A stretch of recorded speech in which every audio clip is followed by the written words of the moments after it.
Et, donc, du coup, je me suis sentie à l'aise avec l'idée de me lancer par le simple fait de me dire qu'il y avait des gens qui avaient vraiment besoin justement d'être conseillés dans la vidéo sur Instagram. Et c'est pour ça que je suis passée à l'action. Je me suis mise à mon compte pour me lancer un challenge et surtout parce que j'aime ça. Voilà. Merci beaucoup, Nina. Peut-être, Dimbi, tu veux enchaîner? Yes. Alors moi, c'est Dimbira Kotomala et je suis connu sur les réseaux sociaux en tant que Dimbira Kotomala, donc j'ai pas cherché compliqué. Donc pour faire court, moi aussi, donc moi je suis coach Excel sur TikTok et Instagram et j'avais commencé à la base parce que j'étais passionné d'Excel. Moi j'aime bien Excel, je l'utilise aussi bien pour le professionnel que pour gérer des trucs personnels et me faire gagner du temps. Et puis, en fait, comme j'ai vu qu'il n'y avait pas beaucoup de créateurs il y a 1 an et demi quand j'ai commencé sur TikTok, je me suis dit, je vais lancer une première vidéo. Et après, j'ai vu que ça avait bien fonctionné. Et puis après, j'ai continué. C'est comme ça que je suis arrivé là. Moi, il n'y avait pas du tout d'objectif business, d'être connu sur les réseaux sociaux ou quoi, mais c'est venu comme ça, quoi. Et pourquoi avoir accepté l'invitation Snipid? En fait, moi, j'utilise le lien Snipid depuis que j'ai commencé parce que c'était le site qui a été utilisé par beaucoup de créateurs sur TikTok et je me suis dit, je vais faire pareil. J'avais regardé aussi le concurrent Linktree, mais j'avais vu qu'à l'époque, en tout cas, Snipfeed proposait un meilleur affichage. C'était beaucoup plus joli, plus moderne. Et depuis que j'ai utilisé Snipfeed, je suis resté dessus, quoi. J'ai pas changé. Merci beaucoup, Dimbi. Tu commences très fort. On allait y venir quand on allait parler des outils, mais là, tu me fais plaisir. Bénédicte, peut-être je te laisse finir du coup pour ce petit tour de table. Ok, moi c'est Bénédicte Mazelli. Mon Instagram, c'est le même que celui-ci. Moi, mon métier, je suis historienne de l'art. Et du coup, je suis professeure de yoga depuis quelques temps aussi. Et je suis venue sur les réseaux sociaux, moi, parce que j'ai décidé de sortir des huis clos de mes salles de cours de l'université, en fait, pour pouvoir diffuser mon travail plus largement. Donc, il n'y avait pas d'ambition forcément pécuniaire au départ, mais je m'étais dit que j'allais me servir d'Instagram sur des tout petits formats qui pouvaient ensuite envoyer les gens plus facilement vers mes contenus plus longs qui sont hébergés du coup sur mon site internet. Voilà. Et puis Snipfeed, moi je l'ai utilisé parce que je cherchais comment, via un lien rapide, on pouvait avoir accès à tous ces autres contenus. Et en cherchant, bon, évidemment, il y avait beaucoup de gens qui avaient Linktree, mais je trouvais, moi, que c'était pas esthétique et pas suffisamment. L'offre n'était pas suffisante par rapport à mes contenus, parce que je fais de la vidéo aussi, et du coup, j'étais aussi tombée sur Campsite, et du coup, ce que j'ai aimé avec Snipfeed, c'est le fait de pouvoir intégrer directement une petite icône vidéo de ma chaîne YouTube, en fait. Voilà. Et puis, il y a plus de choix esthétiques et tout. Donc, comme je viens aussi du milieu du design et des beaux-arts, j'ai été beaucoup plus sensible aux propositions graphiques gratuites, en plus proposées par Snipfeed. Voilà. Merci à vous trois du coup pour la petite présentation. Pour ceux qui viennent un peu de nous rejoindre, déjà merci de participer à l'événement. Merci à nos trois speakers encore une fois. Pour vous redire un petit peu ce qu'on fait chez Snipfeed, on propose du coup un outil qui permet aux créateurs de contenu et aux indépendants de monétiser leurs œuvres directement auprès de leur audience. Et donc du coup, pour rentrer aussi un petit peu dans le vif du sujet, vous l'avez un petit peu évoqué au début, vous, c'était pas du tout le but, enfin l'objectif n'avait pas forcément un objectif business. Est-ce que du coup, vous pouvez nous expliquer un peu à partir de quel moment vous estimez que vous passez de ce qui est en fait une passion sur les réseaux sociaux à peut-être quelque chose de plus professionnel? Peut-être Bénédicte, si tu veux commencer sur cette question, toi, à partir de quel moment tu estimerais que le switch il se fait entre la passion et la profession? Ma passion, j'ai fait de ma passion mon métier tout de suite. Donc, j'ai fait les études. J'ai fait un choix d'études qui était déjà un choix passion et qui m'emmenait sur cette profession qui était l'enseignement de l'histoire de l'art et la recherche. Ouais, du coup, tu as toujours combiné les deux finalement. Moi, j'ai toujours combiné les deux et ensuite, je me suis servi des réseaux sociaux vraiment comme une vitrine. dans l'objectif de m'apporter du business à long terme, mais j'avais tout à fait conscience qu'à court et moyen terme, ça n'en était pas. Moi, j'avais même pas conscience qu'il y avait d'autres créateurs de contenu dans mon milieu qui faisaient de la création de contenu sur Instagram avant moi et qui avaient déjà une forte communauté, qui avaient du contenu super intéressant. Donc, ouais, je suis arrivée comme ça, quoi, en me disant, allez, quoi. Ouais. Aussi le switch entre auto-entrepreneur et société. Est-ce que tu es d'accord avec le commentaire de Morgane dans le chat qui dit que c'est vraiment, le switch se fait vraiment quand tu te déclares en auto-entreprise, quand tu commences un peu à cadrer tout ça légalement Mais c'est exactement ça. Quand j'ai vu son commentaire, ça m'a fait sourire parce que moi, j'aurais répondu, bah oui, quand tu signes ton premier client, déjà, tu sens que c'est plus seulement de la passion, mais ça devient sérieux. Et quand tu as ton numéro ciré aussi, parce que quand je me suis lancée en tant qu'auto-entrepreneuse via Instagram comme créatrice de contenu au départ, et là, le fait d'être passée gérante de ma propre société, c'est encore un autre cap. Et ouais, c'est à partir du moment où tu as tout ça, où l'administratif rentre vraiment en ligne de compte. Là, tu te dis, OK, donc là, maintenant, en plus de me faire plaisir, il va falloir penser rentabilité. Et ça peut faire peur, mais c'est intéressant, c'est aussi un sacré challenge. Donc, ouais, moi, je dirais à partir du moment où tu signes ton premier client et que tu commences vraiment à communiquer sur le fait que tu proposes tes services. Là, moi, en tant que coach Instagram, du coup, mais il y a un switch qui se fait dans la tête, même si on n'y croit pas parce que ça a l'air tellement simple, mais après, on se rend compte que non. Mais ouais, c'est à ce moment-là que je me suis dit, waouh, ma passion est devenue mon métier. Bon, du coup, je vais enchaîner. Pour toi, Dimby, c'était vraiment, on va dire, sérieux. En fait, moi, le moment où c'est devenu, je l'ai considéré comme un vrai métier, c'est à partir du moment où je me suis mis à temps plein dessus. Parce que moi, contrairement à vous deux, je crois, j'ai créé d'abord ma société en fin 2019 parce que j'avais d'autres projets d'entrepreneuriat avant. Du coup, c'était plutôt du freelance en conseil ou en développement web. Et ces trucs-là, ils n'ont pas trop pris. Et quand j'ai commencé à réussir sur TikTok et que quand j'ai commencé, j'ai pris 40 000 abonnés par mois sur les premiers mois. Et du coup, ça allait hyper vite. Et à partir du deuxième ou du troisième mois, je me suis dit, faut que je le fasse à plein temps parce qu'à l'époque, j'étais encore à moitié sur ce projet, à moitié sur d'autres projets. Et à partir du troisième mois, je me suis dit, je vais me mettre à temps plein dessus. Et c'est pour moi à ce moment-là que je l'ai considéré comme mon boulot à plein temps. Après, les rentrées d'argent, elles se sont faites bien après, mais pour moi, c'est à partir du moment où je passais 40-50 heures de travail par jour dessus. Justement, c'était aussi une de mes questions qui arrivait ensuite. Est-ce que du coup, cette transition, elle a été longue, justement est-ce que vous diriez que vraiment la transition, elle est vraiment longue et il faut vraiment s'accrocher, entre guillemets? Moi, tu vois, par exemple, quand j'ai commencé, donc, j'ai dit, je prenais 40 000 abonnés par mois et je suis vite arrivé à 300 000 abonnés en quelques mois. Et j'ai lancé ma formation à partir du mois de juillet. Il n'y a pas eu énormément de ventes. Et c'est à partir du mois de novembre ou décembre que j'ai commencé à me dire, tiens, je peux vraiment faire de ça mon métier, quoi. Parce qu'avant, il n'y avait pas assez de rentrée d'argent pour me dire que je pouvais en vivre à temps plein. Et jusque-là, pendant un an, j'étais vraiment sur mes économies et c'était un peu difficile. J'avais un peu remis en question le projet.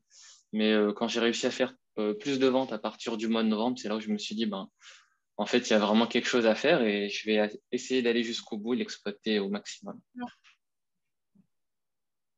Du coup, peut-être Bénédicte ou Nina, comment justement on trouve, on voit que ça peut être long, comment on trouve cette motivation pour rester vraiment accroché à son projet? La passion, je ne sais pas si tu seras d'accord, Bénédicte, mais c'est parce qu'on aime ce qu'on fait qu'on y reste. Il y a ce côté où moi, j'ai mis de côté le journalisme. Je n'étais pas non plus super à l'aise dans mon métier, etc. C'était aussi très, très casse-gueule parce que quand tu es pigiste, tu ne gagnes pas des milliers et des cents et c'est compliqué de garder la tête sous l'eau d'un point de vue financier et même motivation. Beaucoup plus parce que là, sur Instagram, moi, de mon côté, après, je parle personnellement, mais de mon côté, je choisis déjà mon emploi du temps, je choisis des sujets que je veux aborder. Finalement, dans la communication que je mets en place, je choisis aussi mes clients et ma cible. Alors que quand j'étais journaliste, c'était au bon vouloir de l'actualité qui n'est presque jamais positive. Donc, j'ai envie de dire que c'est pas vraiment par passion. Moi, de mon côté, c'était déjà dur sans ça. Donc, pour commencer, moi, je pense que ce que je dirais, moi, ce qui me fait tenir, même quand c'est dur, c'est qu'il y a un plus grand espace de liberté. Donc, ça, c'est génial parce moi, j'aborde ce que je veux, comme je veux. Et puis, bon, si toi, tu as dû regarder un peu mon Instagram, je ne suis pas très régulière. Moi, je ne me suis pas du tout je me suis pas créée d'obligation. Je n'ai pas de ligne éditoriale. Je n'ai pas de constance dans le timing. Donc, c'est pas, voilà, je ne suis pas du tout les règles protocolaires des autres, on va dire. Enfin, des autres, je parle des gens qui travaillent dans le même milieu que moi, qui tous les lundis vont poster ça, etc. Moi, je ne fais pas du tout ça. Moi, après, mais du coup, ma communauté, elle augmente pas très vite. Je vois quand je fais plus de stories ou de choses comme ça, interactives en plus et qu'elles sont régulières, bah, ça grimpe. Voilà, j'ai pu prendre 1000 personnes d'un coup parfois. Grâce au partage à plein de trucs. Puis quand je m'arrête, là, je me suis arrêtée depuis quelques temps parce que j'ai beaucoup travaillé sur la partie yoga. Donc, je ne peux pas tout faire parce que je reste toute seule quand même. Et là, je vois, il n'y a pas d'augmentation, mais il n'y a pas de baisse non plus. Ce qui veut dire que je me contente de ce que j'ai. Et voilà, mais c'est vrai que non, c'est l'espace de liberté qui change tout en fait. L'espace de liberté, moi, dans les cours que je continue de donner aussi, bah, c'est top parce que du coup, mes étudiants, ils ont les moyens de me retrouver beaucoup plus facilement sur les réseaux sociaux, mais ils ont mon blog qui est aussi un support de cours. Tout de suite, mon métier prend une dimension beaucoup plus moderne.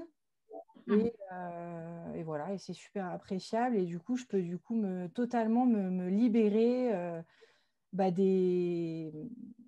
comment dire, de toutes les contraintes de mon milieu, qui sont par exemple de publier dans des magazines. Ah ben non, moi je publie toute seule sur mon blog et c'est 10 fois mieux parce que je publie tous les mois sans contrainte éditoriale sur les sujets que je veux. Et puis il y a certains sujets maintenant, quand tu les tapes dans Google, c'est sur mon blog que tu arrives. Donc c'est hyper enfin, c'est hyper jouissif en fait. Ouais, c'est valorisant. Et on le voit dans le chat, il y a aussi Renaud qui partage le fait que lui, il est encore entre deux, enfin, il garde son travail à côté.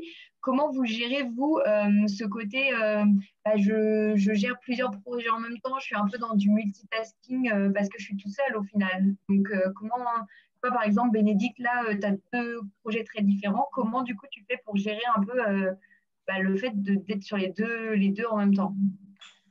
Bah là, le yoga devient un vrai business pour moi. Donc là, je mets beaucoup d'énergie sur ça. Donc c'est ma priorité pour le moment. Après, mes heures de cours, elles sont dans mon planning. Donc je les fais. Et ouais, je fais des listes de priorités. Donc là, la priorité, c'est au yoga. L'Instagram vient juste d'être lancé. On n'a pas d'enfants aussi. Moi, c'est vrai, je n'ai pas d'enfants encore non plus. Donc ça n'empêche pas que je bosse énormément. Mais du coup, oui, c'est sûr que ça enlève quand même une charge mentale au moins et physique aussi dans le planning. Mais ouais, moi, je gère mes priorités comme ça. Et là, la priorité, c'est vraiment le lancement de la communication autour du yoga, où là, en plus, il y a une concurrence de fou. Donc, c'est super excitant aussi. Et voilà, et je vais essayer de mêler surtout le yoga à l'art contemporain, donc faire des passerelles entre mes deux métiers. Nina, est-ce que vous avez longtemps été dans cet entre-deux, justement, et comment ça se gérait?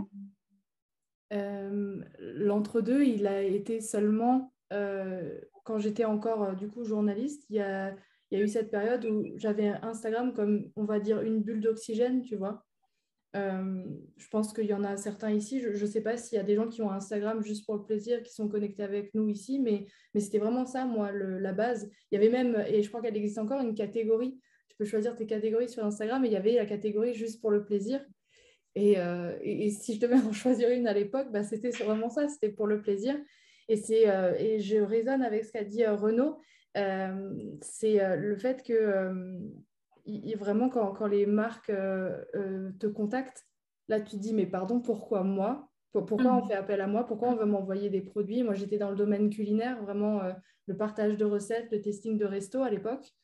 Et donc, du coup, je pouvais tester les restaurants sous couvert de poster des publications sur Instagram. C'est juste dingue. C'était Noël pour moi à la maison quand je recevais un colis ou des choses comme ça. Faut quand même me rappeler que même quand on se lance sur Instagram, on n'est pas sûr que ça fonctionne. Donc, c'était vraiment un bonus. Et encore à cette époque-là, quand on m'a dit justement pour facturer certains partenariats, on m'a demandé un numéro ciré. À cette époque-là, j'ai dit plaît-il et on m'a expliqué l'auto-entrepreneuriat, tout ça. Donc, c'était en 2018. Donc, j'avais mon petit numéro ciré sur un coin du bureau et je n'y prêtais pas vraiment attention. Je ne savais pas que c'était déjà une façon de me professionnaliser dans le milieu d'Instagram. Donc, c'est vraiment super intéressant d'observer le moment où ça switch dans ta tête parce que moi, c'était vraiment le moment où je me suis dit j'ai plus envie de chercher un autre taf dans le journalisme en fait. Et il ne faut pas le cacher, ça a été des grosses angoisses, des gros moments de doute, même des crises de larmes où tu dis qui suis-je, dans quelle étagère et tu te demandes si ta vocation première qui était le journalisme, est-ce que c'était un bon choix ou pas? Je pense que oui, parce que j'utilise mes compétences acquises dans le journalisme aujourd'hui. Donc, bien sûr que oui, si c'était à refaire, je le referais. Mais justement, c'est cette grosse période, ce gros trou noir qui, après, m'a fait prendre une décision assez rapide. Donc, je me suis vraiment jetée à corps perdu dans le moment où j'ai eu envie de nouveau de prendre mon téléphone et de discuter avec ma communauté qui était déjà assez bien établie. Le déclic, c'est j'ai partagé une story et je m'amuse toujours sur les stories à faire des jolis petits trucs. Enfin, je m'éclate comme je peux. Et quelqu'un qui m'a dit, mais comment tu as fait ça? Et je ne retrouve pas ce message. J'aimerais bien remercier cette personne qui m'a créé ce déclic-là. Et je me suis dit, mais attends, je sais faire des trucs et les gens, ils ont de un envie de savoir et ils ne savent pas vraiment. Alors que quelquefois, quand tu fais des trucs assez fréquemment, je pense que vous êtes d'accord, on a une tendance à se dire, vu que je sais faire, les autres aussi, je trouve ça facile, donc les autres aussi. Un peu le vice d'un talent parfois. Donc voilà. Mais c'est cette personne, et je ne sais pas si un jour je vais la retrouver dans tous mes messages privés, mais c'est cette personne aussi qui m'a fait le déclic et le switch s'est fait. J'avais déjà du coup mon statut d'auto-entrepreneur. Et donc, j'ai surfé encore sur ce statut-là jusqu'à il y a un mois. Et voilà, quoi. Mais c'est bien que tu parles aussi du fait que ce soit aussi vraiment venu d'une émulation de la part de ta communauté, parce qu'on sait que l'aventure entrepreneuriale, ça peut être vraiment très solitaire, donc devenir indépendant, c'est pas facile. Toi, par exemple, Dimby, comment tu as géré cette solitude et comment justement la communauté et aussi peut-être ton réseau t'a aidé vraiment à te lancer? Enfin, c'est quoi pour toi l'importance vraiment d'être entouré? Est-ce que c'est clé aujourd'hui pour toi? Enfin, comment tu gères ça? La solitude, c'est vrai que quand on est créateur de contenu, on est assez seul parce qu'on n'est pas comme dans une entreprise où on a des collègues, on a un quotidien tout tracé. Mais après, moi, j'ai toujours été plutôt solitaire, donc ça m'allait plutôt bien de faire mes trucs à ma sauce. Et puis, je crois que, comme disait Nina un peu, c'était que au moins quand on est créateur de contenu, on fait vraiment ce qu'on veut. Bénédicte aussi le disait, en fait, on poste ce qu'on veut, ça plaît ou ça plaît pas, mais au moins, ça nous plaît à nous. Donc, c'est déjà le plus important. Et ça, je trouve, ça change vraiment de quand on est en entreprise. Parce que du coup, on peut se créer son propre emploi du temps, son propre planning de publication et avancer vraiment comme on veut. Ouais, et tu peux aussi t'approprier, on va dire, tes propres méthodes de travail. D'ailleurs, vous, c'est quoi vraiment les outils qui ont été clés? Peut-être aussi que vous utilisez encore au quotidien, mais même dans le lancement, c'était quoi vraiment les outils clés pour vous? Moi, il y a eu Snipfeed, comme on l'a dit tout à l'heure. Franchement, Snipfeed, ça m'a bien aidé parce que j'ai trouvé que l'interface était vraiment design. Et du coup, ça m'a plu et je pense que ça a joué dans l'appréciation que les gens avaient quand ils cliquaient sur mon lien en bio. Et sinon, après, il y avait aussi la plateforme System.io que j'utilise pour mettre en ligne mon site internet, envoyer mes séquences mail et héberger ma formation. Donc, c'est vraiment les 12 outils que j'utilise le plus au quotidien. Et après, sinon, il y a Instagram et TikTok. Mais après, là, je vois qu'il y a Morgan qui parle de Canva. Moi, j'utilise plutôt Crello c'est le concurrent de Canva, mais j'ai pu avoir une offre à vie pour 50 euros, donc c'était plutôt une belle affaire. Alors Ah que ouais. Canva, il me semble que c'est 15 ou 20 euros par mois. 15 euros par mois, peut-être. Ouais, à peu près, ouais. Ouais. Pour le Canva Pro, ouais, c'est ça. Sinon, il y a un format gratuit qui peut être intéressant aussi quand on débute, quoi. Mm. Ouais, c'est ce que j'allais dire. Je pense que Nina, toi, là, tu as une amie dans le chat avec Morgane. Je pense que quand vous allez vous retrouver. Non, mais Toi, du coup, vraiment, Nina, les outils. bah, bah, Canva, ça c'est sûr. J'avais à l'époque, avant de devoir démarcher un expert comptable, ce qui est Oui, hyper aussi. flippant parce que tu te dis waouh, je deviens adulte. Mais avant ça, j'avais un logiciel qui s'appelle Freebie. Super pratique parce que du coup, tu enregistres tes clients, tu peux faire tes factures, tes devis en enregistrant le client. Après, le format du devis, de la facture se fait tout seul. Il y a un décompte. Tu peux rattacher ça au site auto-entrepreneur. Donc, il te fait ton rappel de hey, il va falloir déclarer tant et tant ce mois-ci. Ça, c'est super, franchement. Quand tu te dépatouilles avec une stratégie de communication et que tu ne savais même pas que ça existe, une stratégie de contenu, etc. etc.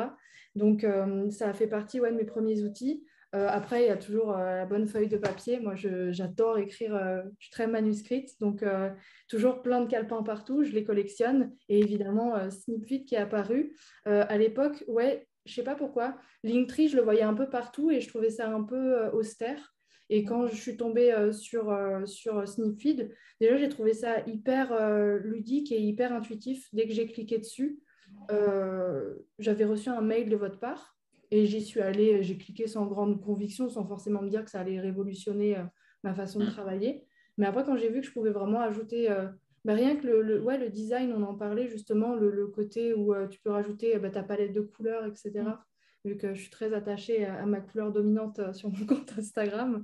Donc du coup, j'ai trouvé ça vraiment très intéressant de pouvoir toujours continuer à m'amuser. Peut-être qu'un jour, j'utiliserai des outils comme Notion ou autres, parce que ça a l'air très pratique, mais surtout, je pense quand tu développes ton équipe, qui est un peu le but quand tu te lances en société, mais pour le moment, je suis en solo. Mais là, pour le moment, déjà de prendre le temps de comprendre l'interface, etc., ce genre d'interface comme Notion, Trello ou autre, je me dis, franchement, papier, agenda, même mes rappels sur iPhone me suffisent. Donc, c'est déjà très, très pratique comme ça.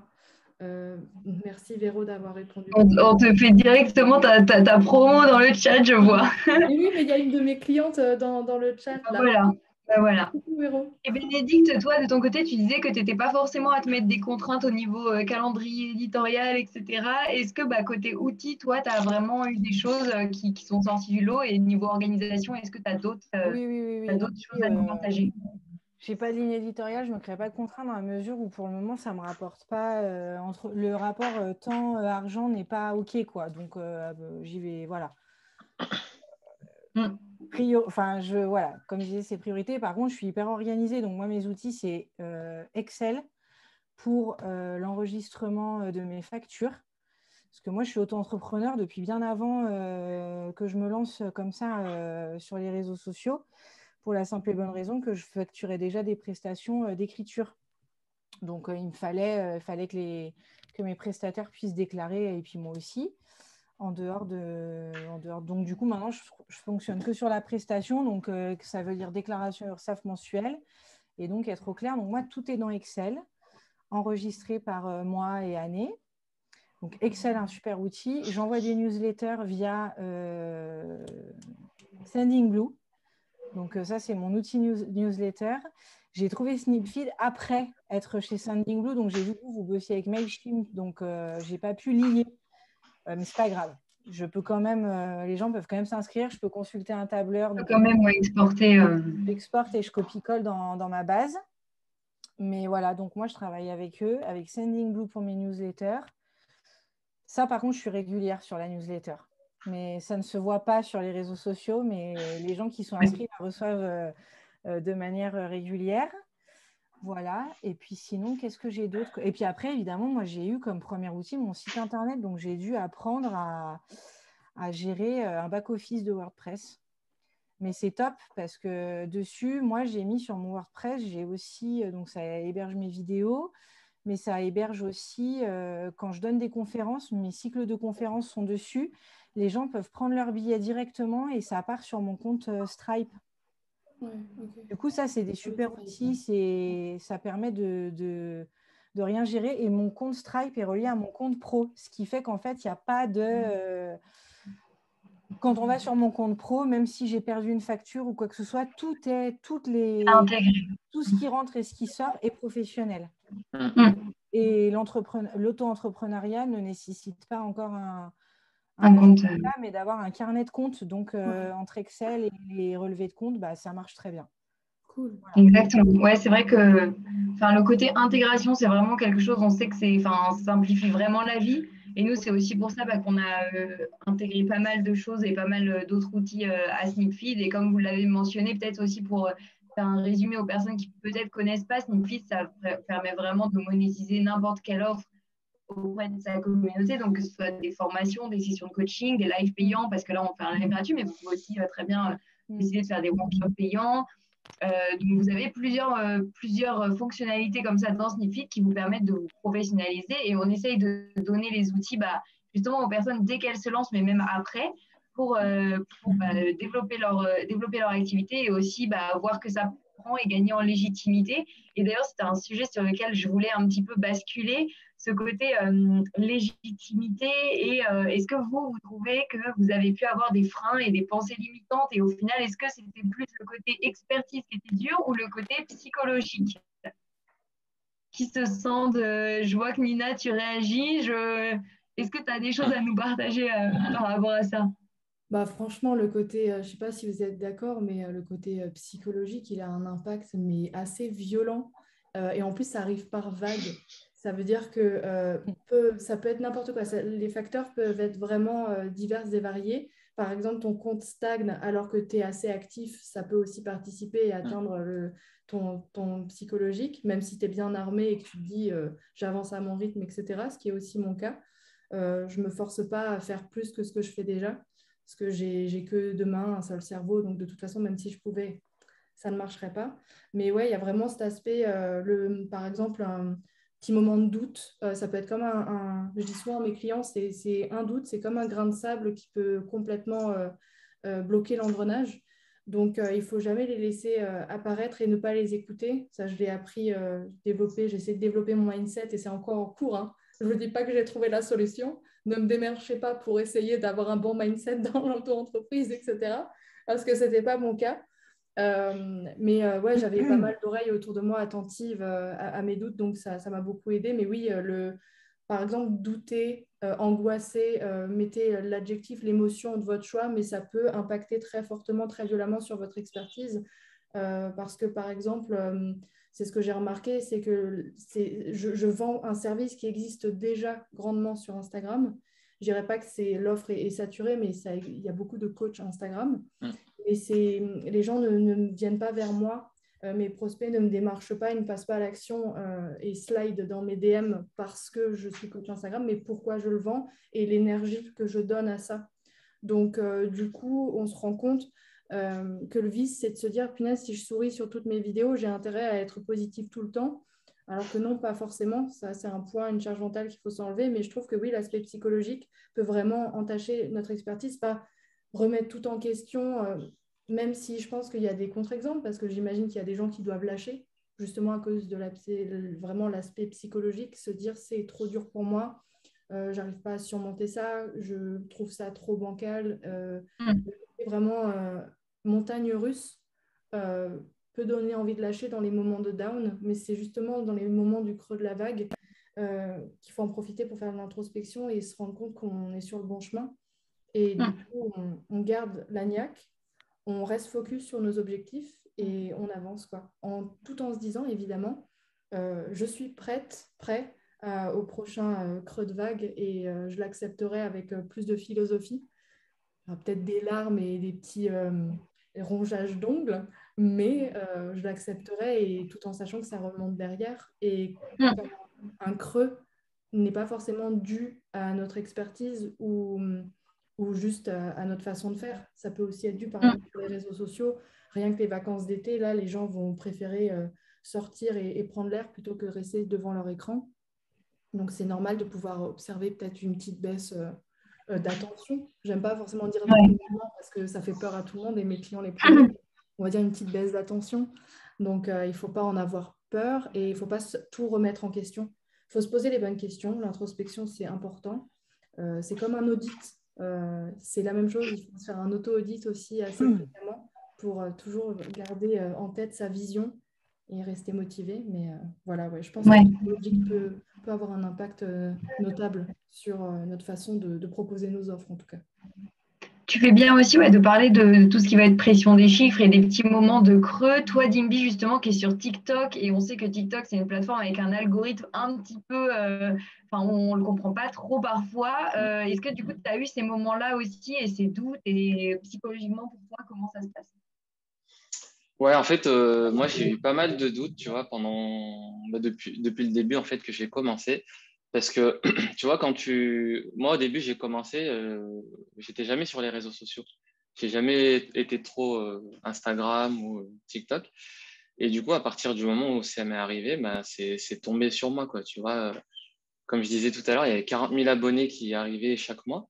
Et après, il fallait le digérer, quoi. Tu vois, on peut se dire, ah, c'est cool, mais il faut l'absorber, toute cette montagne de personnes, cette montagne de commentaires. Tu peux faire une vidéo, tu as 100 ou 1500 commentaires, tu vois.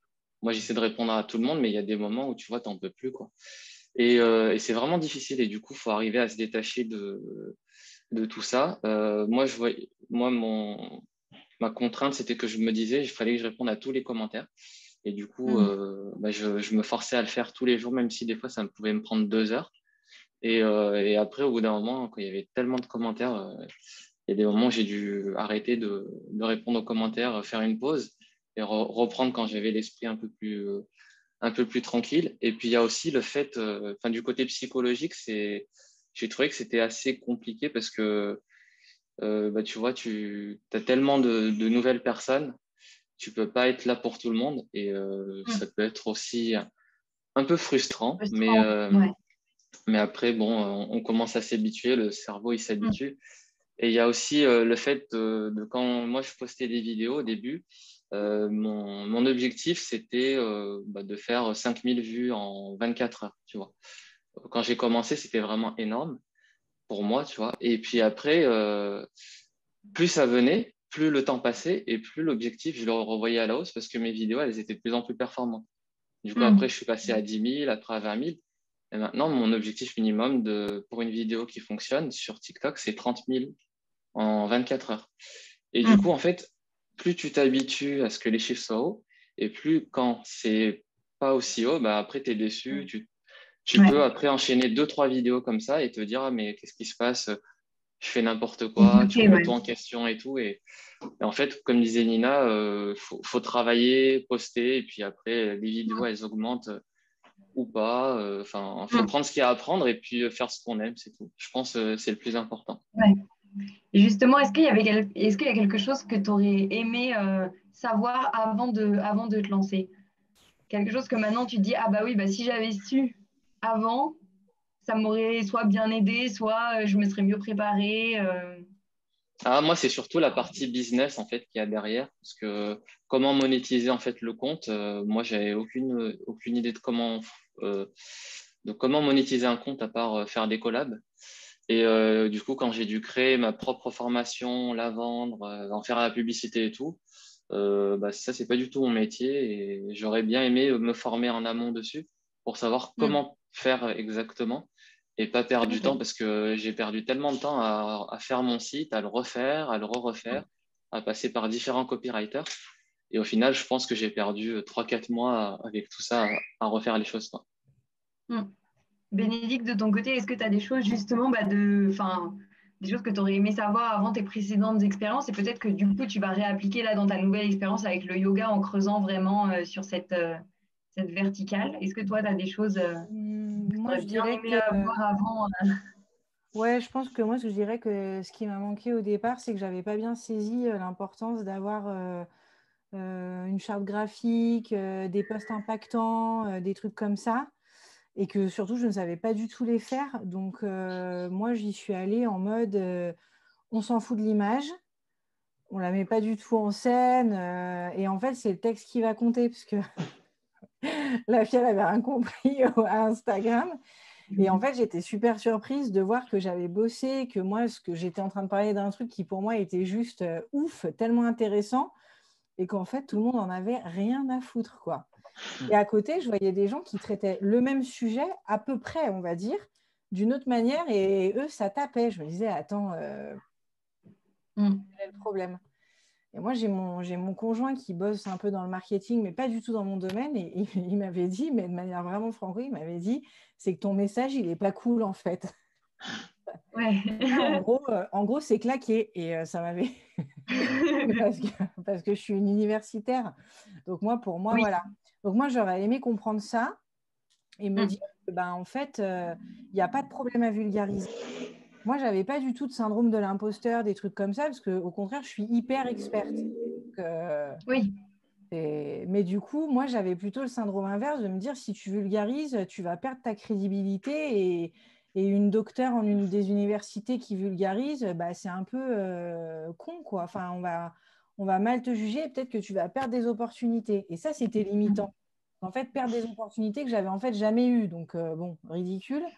Et j'étais précisément là pour m'en créer d'autres. Donc, il fallait que je fasse le deuil des opportunités que je n'avais jamais eues et que je n'aurais peut-être jamais, pour sauter dans le bain de la vulgarisation. Et encore que, qu'est-ce que ça veut dire? Enfin, encore faudrait-il vraiment voilà. Et du coup, j'aurais ouais. apprendre en amont à créer une image et un message suffisamment impactant pour donner envie de me suivre davantage. Et je suis encore dans ce travail. Mais tu soulèves un point intéressant, c'est le fait de... Est-ce que vous avez senti du jugement enfin, par rapport à votre entourage, enfin, Oui. pour le fait d'être pris au sérieux? Toi, bah là, tu le disais, Bénédicte. Est-ce que toi, tu as senti justement que Oui. bah, les personnes de ton domaine... Oui. Moi, j'ai eu les gens de mon domaine, mes collègues, qui étaient mes collègues et le même champ de métier, qui m'ont dit ah, bah, c'est cool, mais on attend autre chose d'une historienne de l'art. Parce que eux, le contenu que j'étais en train de créer, le connaissaient déjà très bien et en plus trouvaient que je le racontais sur le ton un peu de l'anecdote, de la légèreté et trouvaient ça. Alors après, il faut faire attention à ce type de critique qui peut aussi relever d'une forme de jalousie, entre guillemets, de se dire, bon, bah, toi, tu vulgarises, tu y vas franco, et puis nous, on n'a jamais été lus par personne. J'ai compris après coup qu'il y avait aussi ça qui se jouait dans ces critiques. Ou des gens qui m'ont dit, attends, tu vas faire payer tes conférences 10 euros, mais moi, même 2 euros, je ne paye pas. Bah, grand bien de face, en fait. Au final, moi, il y a des gens qui les payent, mes conférences, maintenant. Nina, pareil, toi, le côté formel du journalisme, tu as ressenti un jugement de la part de ton ancienne sphère professionnelle ou non, pas trop? Non, après, je vous avoue que à force, c'est mes proches que j'écoute. Ça n'a pas trop d'impact la vie extérieure. Je pense que tout ce qu'on fait dans notre vie, tout ce qu'on entreprend peut être risible pour certains et impressionnant pour d'autres. À nous de trouver l'équilibre pour garder les pieds sur terre ou pas se laisser abattre quand les critiques fusent. Mais j'ai surtout eu, quand je me suis lancée là, dans ma reconversion, j'ai surtout eu dans mon entourage des il était temps. Donc, j'avais des grands yeux en mode, mais je ne vous permets pas, laissez-moi le temps de comprendre ce que je veux faire dans ma vie. Mais j'ai eu surtout des il était temps, quoi, parce que c'est là où tu te sens le mieux, c'est Instagram. Et même, je vous dis, hein, quand j'étais journaliste, j'avais Instagram à côté, donc j'avais des partenariats rémunérés. Ça me permettait de payer mon loyer de petite parisienne à l'époque, mais c'était pas non plus des milliers et des cents, mais c'était quand même assez ouf de se dire que c'était mon argent gagné avec mes efforts. Donc il y avait déjà un peu ce goût-là. Donc ma reconversion, ça s'est fait de façon assez smooth, on va dire. La voie s'est ouverte pour moi. J'ai pas eu besoin de trop me poser de questions. Ce qui était plus difficile, c'est le fait de mettre de côté mon ancienne vocation en me disant à moi-même, je pense que je suis mon pire juge, de me dire, bouh, la honte, tu t'es cassé la tête à passer des concours, à faire des stages, etc. Pour au final, un coup de mou et t'abandonnes tout. Après, j'ai découvert que le coup de mou avait un nom, il s'appelait burn-out et que c'était pas si drôle que ça. Mais sur le coup, on se dit pas, on dit c'est toujours les autres et que nous, c'est juste un coup de fatigue et qu'on n'a pas su être à niveau, être au top et assurer ce qu'on s'était donné comme objectif, quoi. Donc après, une fois que j'ai compris ça, je me suis dit, je peux m'en fixer d'autres, des objectifs, c'est cool.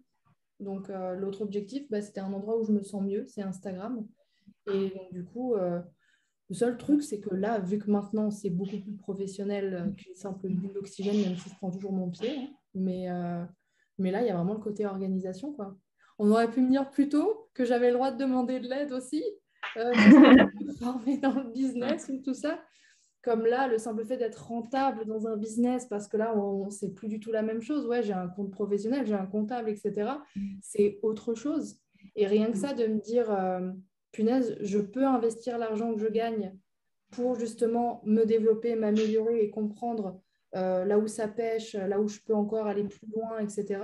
J'ai trouvé ça super excitant parce que ça sert aussi à ça, quoi. Je veux pas juste me remplir les poches et rester assise dans mon salon et me dire c'est bon, j'ai de l'argent pour payer mon loyer, j'ai envie d'aller plus loin et de me challenger plus, quoi. Donc, j'aurais aimé juste me dire c'est OK d'aller démarcher un autre expert pour t'aider et t'accompagner. Ouais, voilà, et mettre à plat ton expertise à toi et pouvoir avancer proprement. Parce que si je suis experte Instagram, je ne suis pas experte en business non plus. Ouais. Et pareil, ouais, quand je vais lancer ma formation, Inch'Allah, c'est pour bientôt, mais je ne sais pas encore où je vais l'héberger, sous quelle forme je veux la filmer. Il y a des trucs, ça paraît bidon, mais tant que tu n'as pas des réponses à ces questions-là, tu te dis, mais qu'est-ce que je vais faire, hein? Donc, ouais. Non, mais il y a encore plein de belles choses à écrire en tout cas.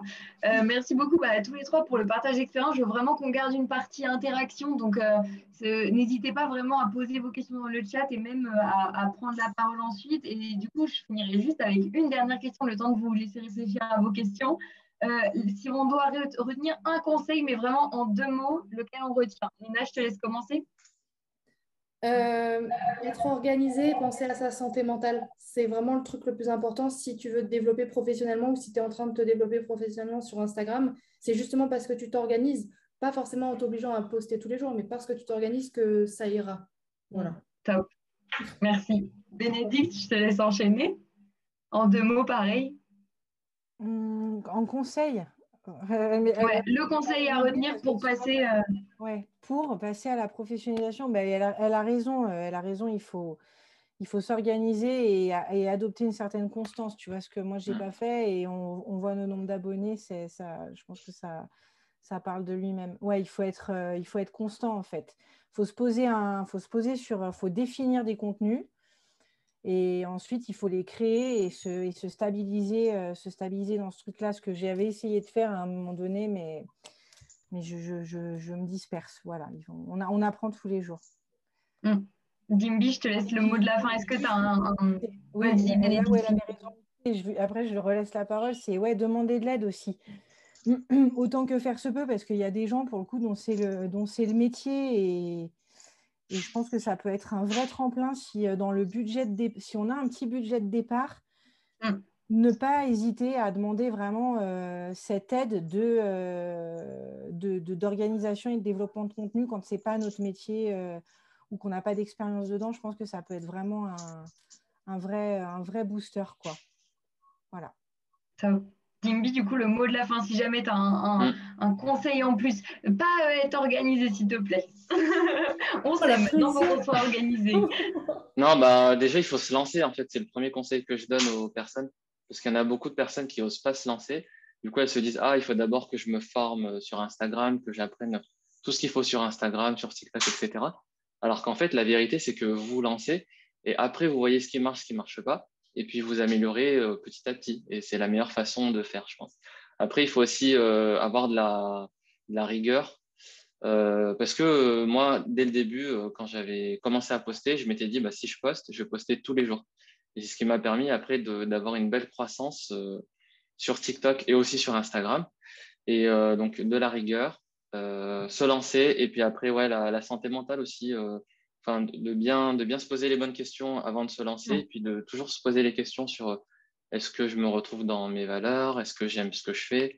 Et comment est-ce que je veux évoluer pour la suite pour pas que on subisse la charge de travail et que 6 mois après, on finisse arrêté parce que on a trop donné et que au final, on n'a pas eu les résultats qu'on voulait. Top. Merci infiniment en tout cas à vous trois pour votre présence et pour tous ces partages. Du coup, dans le chat, je ne sais pas si vous avez des questions, si certains veulent prendre la parole pour aussi partager quelque chose qui leur tient à cœur, quelque chose peut-être qu'on aurait oublié de mentionner. Mais d'ailleurs, là, le fait d'investir sur soi et de faire les choses avec plaisir, ouais, je trouve que ça résume bien. Là, il y a deux personnes qui l'ont dit dans le chat et je trouve que ça résume bien la situation aussi. Ouais. Totalement. Soyez pas timide, vous pouvez même enclencher le micro et nous parler directement. Exactement. Morgane, toi qui as été ultra active dans le chat, si jamais tu veux nous partager aussi ton expérience peut-être, avec plaisir. Ouais, très rapidement. Après, moi, c'est vrai que mon expérience, elle est un petit peu atypique parce que je suis passée de orthophoniste. Donc, orthophoniste, pour ceux qui ne le savent pas, on est érigé au rang de sainte, en fait. Quand on est une orthophoniste, waouh, c'est beau ce que tu fais, c'est merveilleux, quelle vocation, c'est magique. Et puis, quand tu décides de ne plus être orthophoniste, de tirer les cartes et de devenir tarologue ou cartomancienne, là, tu passes pour une meuf perchée un peu chelou qui fait des trucs un peu bizarres. Du coup, tu passes de ça à ça. Donc, déjà, ça a été assez chaud de gérer sur le regard qu'on te porte dessus. Mais ce qui a été important pour moi, c'était que le regard qu'on me portait, finalement, c'était qu'un reflet de mon propre regard intérieur. Et à partir du moment où moi, j'ai été OK avec ma posture, à me dire, OK, maintenant, je suis cartomancienne professionnelle, je fais des choses avec éthique, rigueur, intégrité, honnêteté, transparence, authenticité. Ben, en fait, le regard autour de moi a changé et ça a été super cool. Donc aujourd'hui, ben, j'assume d'être cartomancienne. Et quel que soit le métier que vous fassiez, hein, que vous soyez passé de un métier, on va dire, socialement acceptable à un métier un peu chelou d'entrepreneur, ça y est, je me lance sur les réseaux, je deviens influenceur, voilà, je vais lancer mon compte TikTok, etc. Ben, allez-y, ça vous fait plaisir. Si vous avez de la valeur à apporter aux gens, si ce que vous faites, ça leur apporte du divertissement ou des connaissances ou de la valeur, ben, oui, go, fire, quoi. Voilà, c'était juste ma petite intervention. Non, mais ouais, tu fais bien de souligner le fait qu'une fois que toi-même, tu t'es senti légitime de faire ce que tu faisais, au final, c'est comme ça aussi que les gens autour de toi t'ont prise au sérieux. Donc, Ouais. comme disait Dimby, ça rejoint ce que disait Dimby. Franchement, il faut juste se lancer Tout à fait. et aucun regret maintenant. Personne, aucun regret d'ailleurs, aucun de vous n'a un regret ou une erreur qui a partagé qui, au final, il aurait pu l'éviter ou il aurait aimé l'éviter. Est-ce que quelqu'un a... Si, moi, j'aurais peut-être un truc à dire. Peut-être ne pas recopier ce qui marche chez l'autre. Tu vois, essayer vraiment de faire, toi, ta patte avec ta fibre, quoi, ta fibre, ton authenticité. Et ne pas te dire, ah ben tiens, ce poste ou cette identité visuelle ou ce sujet, il a bien marché chez mon concurrent ou chez l'autre, mais je vais faire tout pareil, mais je vais juste changer un peu la couleur. Non, faut mettre ses tripes, quoi. Faut mettre ses tripes et montrer qui on est. Et on attirera de toute façon des personnes qui résonnent avec nous, avec notre contenu. Donc voilà, c'est pas bien de copier.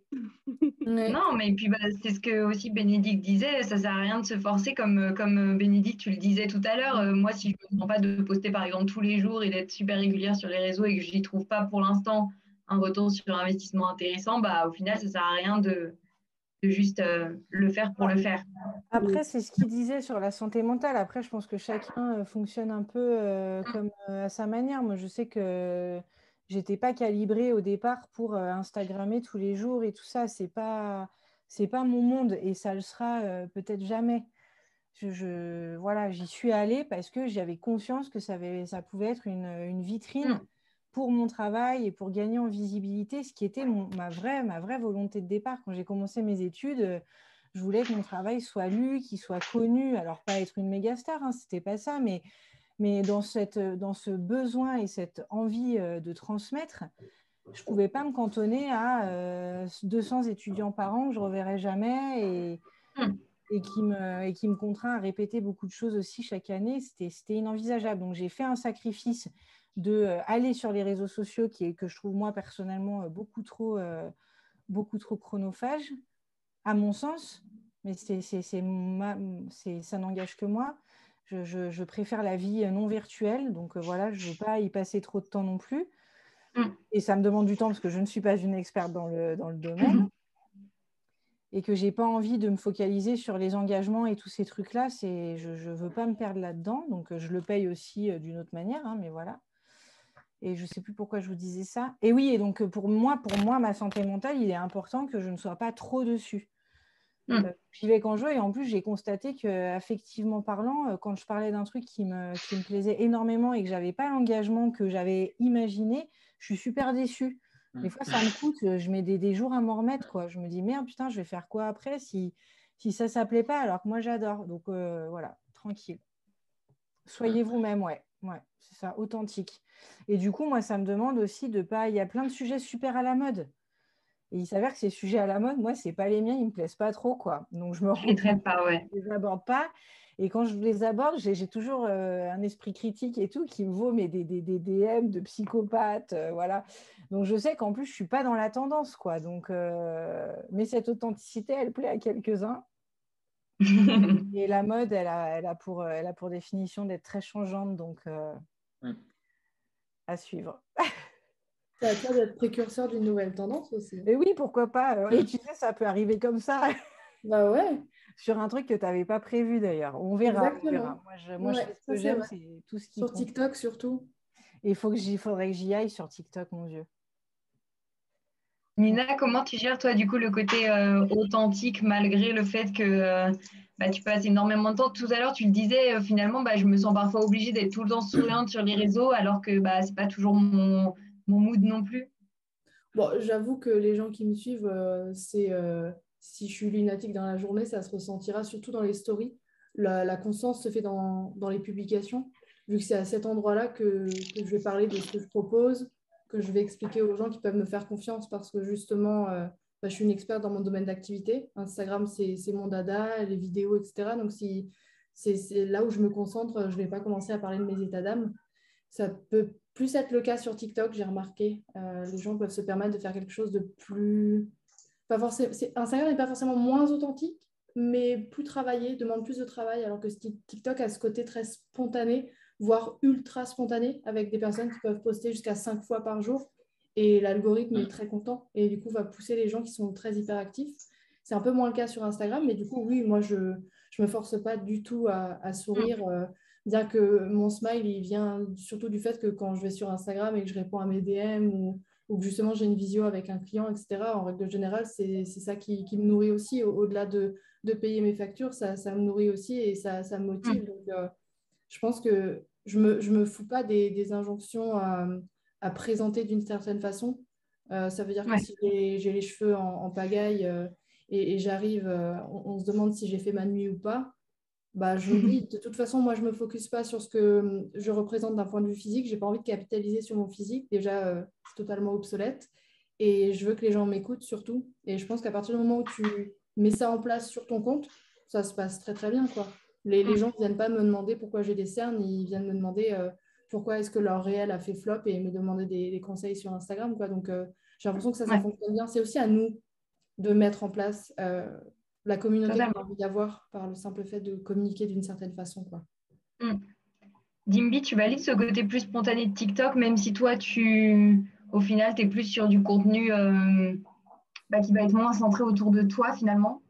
Tu valides quand même ce côté... Oui, je valide totalement. C'est beaucoup plus authentique sur TikTok. Après, comme tu dis, moi, je filme mon écran avec un logiciel de captation, donc on ne voit pas très souvent ma tête.